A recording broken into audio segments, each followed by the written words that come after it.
So hey, what's going on? This is SFTB and Saturdays are for the boys! And today we're going to be looking into how to join the Enclave in Fallout 76. And I'm not going to waste your time, I'm just going to hop right into it. So feel free to like and subscribe. You don't have to, but you'd be a lot cooler if you did.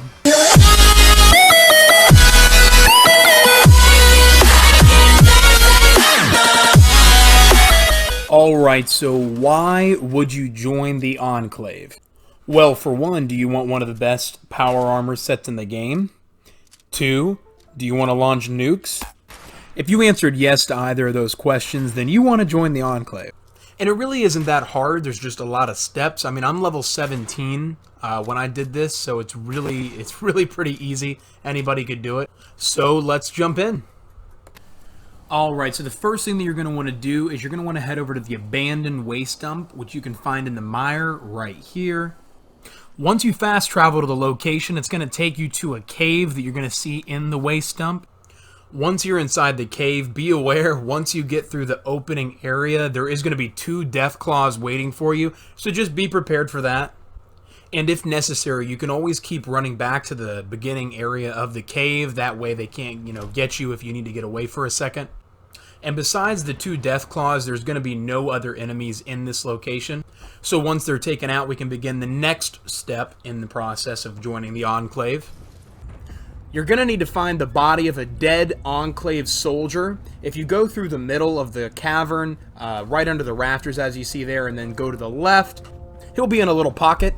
And he's going to be carrying Operation Summary Blackwell. That's what you're going to want to grab from him. And once you do, it's going to show that the quest should be started for Bunker Buster. What it's going to tell you to do is you're going to have to take the elevator to go down to progress in the quest. But to do that, you actually have to have the bypass holotape, which you are going to find somewhere here in the cavern. It's going to be in one of those little nests. Once you find it, you're going to want to head up to the elevator. Once inside, you're going to activate the secure access panel, and it'll take you to the bottom floor. Once you're down there, you're going to come across a laser grid that you're going to have to bypass. To do so, you're going to have one of 2 options. So firstly, if you do have level 3 of hacking skill, then you can use that to bypass the system very easily. Or you're going to find the security system manual reset in the desk here. Once you find that, it'll give you what you're supposed to do to deactivate the laser grid. Now, there's going to be 3 steps. The first is going to be to throw the circuit breaker in the laundry room. The second is going to be to open the air flue above the generator. And then the third and final step is going to be to activate the circuit conduit upstairs in the vents. And once you've done all that, the laser grid should be good to go. All you have to do is go up and use the hand scanner. It will deactivate the lasers, bringing you into a small, cluttered office. Once you're in there, to progress forward, you're going to have to find some sort of document or look in the terminal to find a key code that's going to end up being used on the keypad in the middle of the room. So as you can see, there are quite a few documents that you are going to have to search through to find the correct code. So if you don't feel like doing all of that and going through the whole process, the code to the keypad is going to be 021584. Once you've done that, it's going to allow you to reach behind the painting, which in turn will grant you with an access card to the Whitesprings Bunker. To get there, you can head straight to Whitesprings and head directly south. It's right beneath it. Once inside, you're going to want to head straight back. You're going to see the entrance to a vault. You're going to activate the entrance, then it's going to let you right inside. Once you're inside, the AI that are found within are going to have you do a couple steps and a little bit of a process before you actually get to meet Modus, which is basically the AI that's in charge of the current Enclave. He'll take you to a large room where he's going to give you a brief rundown of basically how they've managed to last this long. After that, you're going to be instructed to go to a computer and take a questionnaire. The answers don't actually matter, so I mean, if you fail it, it's not really that big of a deal, but if you do want the answers, I'm going to list them down below in the description.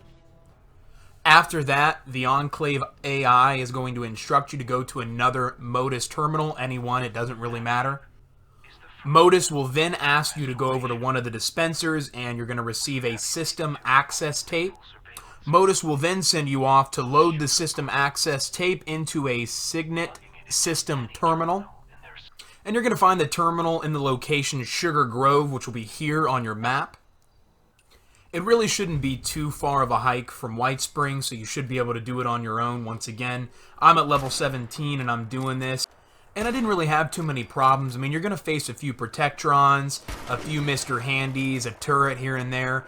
So even at solo, at low level, you should be fine. So you're going to want to make your way inside. You're going to head all the way down to the communications room. And just so you're aware, you may come across a legendary level 50 Assaultron that has spawned a couple times for me. If you're having that happen and you're not equipped to fight it, all you're going to have to do is just log out, log back in, and it should be gone. But once you've actually loaded the system access tape into the terminal, you're going to want to head all the way back up the stairs. You're going to want to head to your left into the small room that's going to be on your right.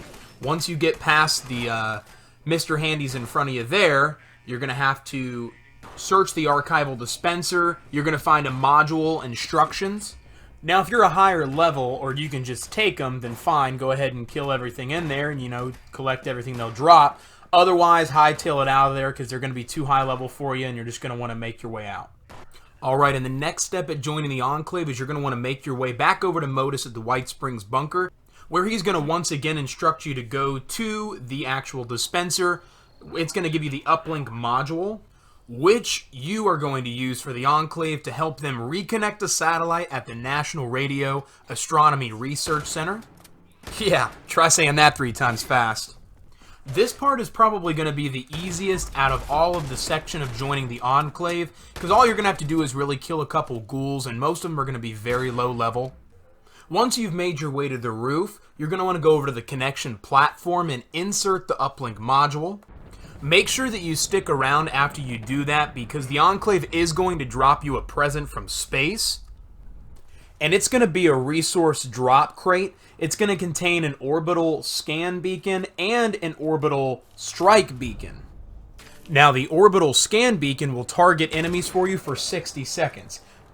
And the orbital strike beacon, well, I'd save it for a special occasion. Anyways, you're going to want to now head back to Modus and the Enclave one more time.